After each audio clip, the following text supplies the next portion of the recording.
Hello everyone, I'm Brior and welcome back to Goodgame Empire. We have to talk about cheating and fair play in the game. The purpose of this video is to remind players that unfortunately, Empire is plagued by a culture of cheating, one that both the player base and developers share responsibility for. About 3 weeks ago, I logged into the game and saw this. Hundreds upon hundreds of players on the US1 server had been banned indefinitely. It's the players here who aren't in alliances that have presumptively been banned. While it's of course technically possible for somebody to play Empire of their own volition, not in an alliance, that is quite rare. At around this same time, Goodgame Studios announced that they were temporarily removing some features from the game, including the Master Blacksmith, the Nomad Vendor, the Wishing Well, the Wheel of Affluence, and a handful of other things too. It turns out these changes were related. Goodgame Studios had discovered a massive exploit in the game that had allowed players to duplicate practically anything of value, from rubies to troops and tools, decorations and districts, etc. So, in today's video, we're going to talk about that exploit, how it was done, what players got out of it, how Goodgame Studios has responded, how players have reacted to that response, and ultimately, what it tells us about Goodgame Empire. Let's begin by talking about the exploit itself. I want to preface this by saying I don't have every detail about how this was done. I'm going to try to replicate it using the magic of video editing, just so that I have a visual for you to follow along with, but it's not something I've engaged in personally. I do have reliable secondhand information to share, and where there's any uncertainty, I'll go ahead and flag that. Finally, if it's alright with you guys, I think I'd like to change up the music for this part. So the exploit, as I understand it, was actually very simple. Some players had found a way to be simultaneously logged into their account on multiple instances of the game, whether that be in different browser tabs or on different computers.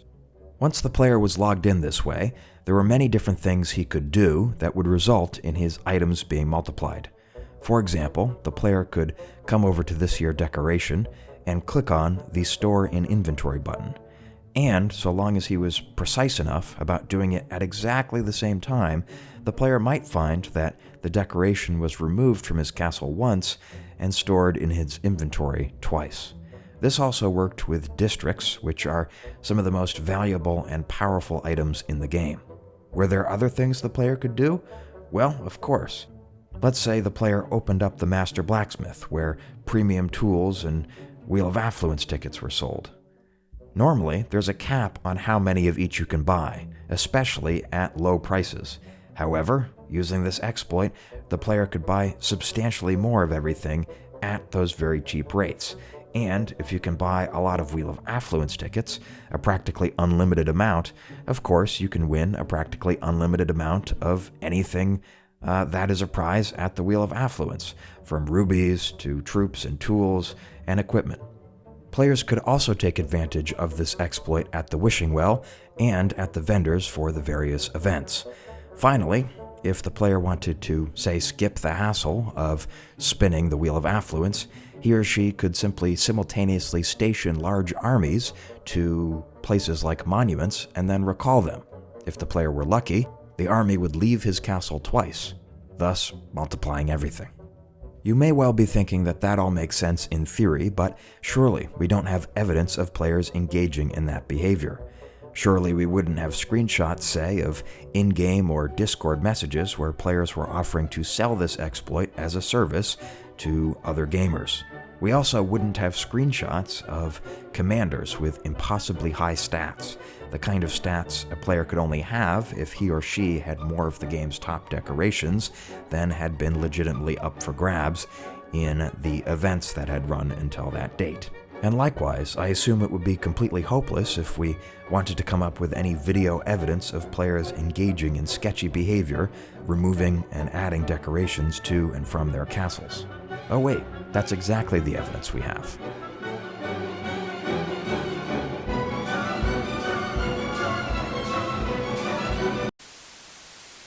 There are a couple of things about this exploit that we still don't know. The first is, how long has this been in the game? Way back in January, Goodgame Studios acknowledged that they were aware of a method by which players were illegitimately duping tools. It's unclear if Goodgame Studios knew of the full scope of the exploit at that time. One reason they might have delayed in acting was simply to allow them to collect more information and to see who was abusing this exploit the most. It strikes me as quite possible that this exploit has been in the game for years, if not longer. Either way, Goodgame Studios has already acknowledged that it won't be possible for them to completely undo the effects of the exploit. Players have already consumed many of the troops and tools they got through illegitimate means. Another thing that's unclear is, of the players who took advantage of this exploit, how many actually knew how to do it themselves versus paying someone else to do it on their account? I think probably the latter scenario was the more common one. We do have evidence of players offering this exploit as a service on Discord or via in-game messages. Goodgame Studios has also acknowledged that that was going on. Although this exploit does sound simple enough to where a large number of players could have stumbled upon it by accident, I think that to take advantage of it at scale, the player likely would have needed a bot capable of sending the same instructions to Goodgame Studios' server at precisely the same time. For those players who did know how to do this, and who did possess a bot, selling this as a service could have been quite lucrative. Those players, of course, would simply undercut Goodgame Studios' pricing on the in-game shop. A final thing we don't know is, given that this could have been going on for a long time, what is the extent of Goodgame Studios' ability to track abuse? Is it possible that some players could have taken advantage of this years ago and gotten away with it, whereas players who only recently learned of it and perhaps exploited on a much smaller scale are now being punished? These are all questions that I'd like to see Goodgame Studios be more transparent with answers to. Speaking of Goodgame Studios, let's discuss their reaction to this exploit. You already saw their initial reaction, which was to ban a very large number of players indefinitely. However, Goodgame Studios never said that these bans were all going to be permanent, and within a few days, rumors started to circle that some of the players who had been banned were once again able to access their account, although they remained under protection mode. If this is true, it's kind of humorous because it means that Goodgame Studios essentially rewarded those players who were exploiting with what is, in other contexts, a paid feature in the game: protection mode. A few days after that, Goodgame Studios shortened the bans to only about 14 days. This prompted a negative reaction in the community. Goodgame Studios has since changed course again, extending many of the bans until mid to late July, with some players being required to essentially pay Goodgame Studios a ransom to reimburse for the cost of any illegitimately gotten gains they might have expended. Meanwhile, Goodgame Studios claims that it is removing illegitimately gotten items from the game. Approximately 64% of those items, Goodgame Studios says, have already been removed. That brings us to the community's reaction to Goodgame Studios' response, and I of course invite you to weigh in the comment section down below. I've seen a large number of players claiming that the only thing Goodgame Studios could do to ensure fairness is to permanently ban all players who took advantage of this exploit, and there's some sense to that argument. After all, one might think of that as a necessary step for Goodgame Studios to take in order to inspire confidence in the rest of the community, such that the rest of the community is comfortable still investing time and money in Empire. Also, it's not like this exploit was in any way minor. Players who engaged in it got all sorts of competitive advantages over others in the game, and regardless of whether the players who exploited did it themselves or paid someone else to do it, I think it would have been abundantly clear that it was against the game's terms of service. In other words, all of the violations, practically speaking, were knowing and willful. The arguments that can be made to support Goodgame Studios' more lax approach are a bit less about principle than about what's practical for the community. As I said at the beginning of this video, a lot of players were banned for engaging in this exploit. That's a sizable chunk of Empire's community, which, although not by any means dead, is not exactly vibrant and growing. particularly if most players engaged in this exploit by paying someone else to do it for them. Keep in mind that these players have demonstrated a willingness to spend money on the game. It's not exactly the demographic that Goodgame Studios is going to be eager to ban permanently. That so many players were banned for engaging in this exploit also gives rise to the argument of, hey, why should I be banned for something everybody else was also doing in the game? The fact that Goodgame Studios took so long to address the problem could have been interpreted as an endorsement of sorts. I don't think this is a strong argument. It's the equivalent of being pulled over and telling the police officer that everyone else was speeding too. I don't think that's ever helped somebody wiggle their way out of a ticket, but it is something that I've seen players bring up. It's also possible that a small number of players who were banned had simply purchased their accounts from others who, unbeknownst to them, had taken advantage of this exploit.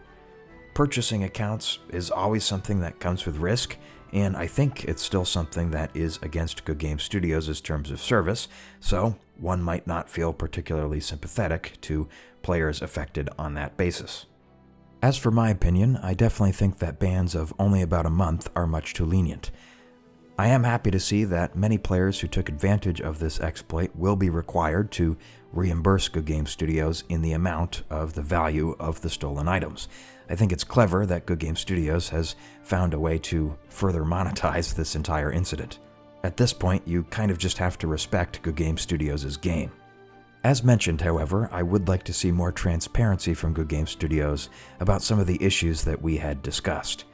I also think it would be good if Goodgame Studios introduced a new title in the game, The Cheater, and assigned it permanently to every account that took advantage of this exploit. It would be kind of like those old Storm Islands titles, the weak, the feeble, etc., in that it should probably have some permanent detrimental effect for the players' castles. Now, this could upset some viewers, but I have to confess I do not share the opinion that Goodgame Studios really ought to ban everybody who engaged in this permanently. I really don't think that would have the intended effect of ensuring and upholding fair play in the game, for the reasons I'm about to discuss. Here's why I wanted to make this video. Some players have found themselves confronted with a difficult decision about whether to keep playing Empire. I've also seen some players express a degree of surprise that this exploit existed in the game, or claim that there's never been anything like this before in Empire. I agree partially. There's never been an exploit of which I've been aware quite like this in terms of its scope. This exploit was truly game-breaking, allowing players to duplicate practically anything of value in Empire. But, as you'll know if you've already watched my complete history of Goodgame Empire series, this is far from the first exploit that has had a really serious effect on fairness in the game. So let's talk about some of those old exploits and how Goodgame Studios responded to them, just to put our present situation in context. The two most serious exploits I can think of both involved the payment shop. For a long time, it was possible for players to use VPNs to exploit differences in Goodgame Studios' regional pricing. In other words, it was cheaper to buy rubies if the game thought you were in, say, South America or parts of Asia. I'm actually not sure that Goodgame Studios ever fully got rid of this, although I'm aware that they increased some of their prices in those regions that I just mentioned to reduce the scope of the exploit.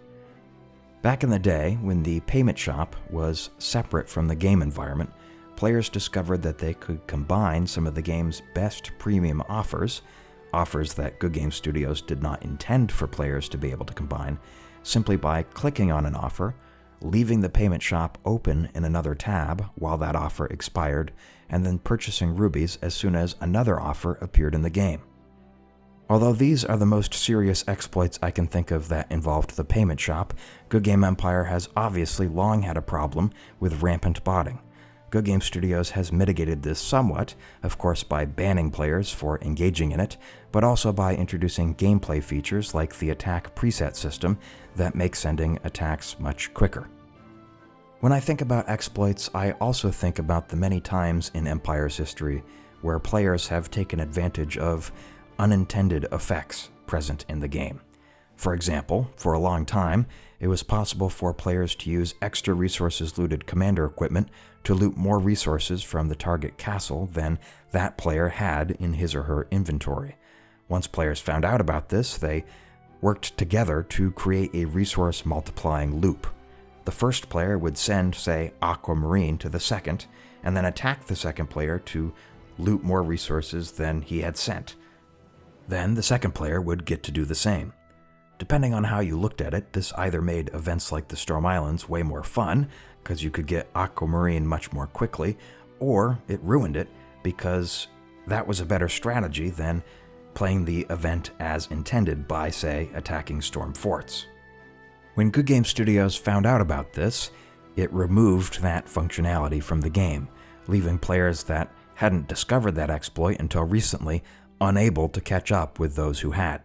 I could go on and on and on about so many similar exploits in Goodgame Empire's history, and in fact I have in my 4-hour-long complete history of Goodgame Empire playlist, which I would encourage you to watch. For the purposes of keeping this video reasonably short, however, I'll stop there. The point I'm making is that cheating, or at least taking advantage of unintended features in the game, has long been a part of the game's history, and in fact I would say that is part of the game's culture. Because Goodgame Studios has been so slow and ineffectual in handling past instances of arguably cheating, I think players have lost whatever sense they might have had that fair play is important in the game, and that primes them to take advantage of more serious exploits like the one that we've discussed today. At this point, even if Goodgame Studios banned all of the affected players permanently, I don't think that would restore fair play to Empire. So, if you're in a position of deciding whether or not to keep playing, you should know that there will likely be exploits in the future, and that Goodgame Empire is not now, and has never been, fair. On the other hand, if you've been enjoying Goodgame Empire to date, probably this latest exploit won't change that. It is very much a proceed at your own risk situation, and if you decide that the risk isn't worth it, and you can no longer justify spending substantial time or money on the game, you can join the growing community of former Empire players, of which I, for the most part, am one. I haven't played the game seriously since about 2019. So, that's all I have for today. Thank you very much for watching, and I'll speak with you again at some point, I think relatively soon.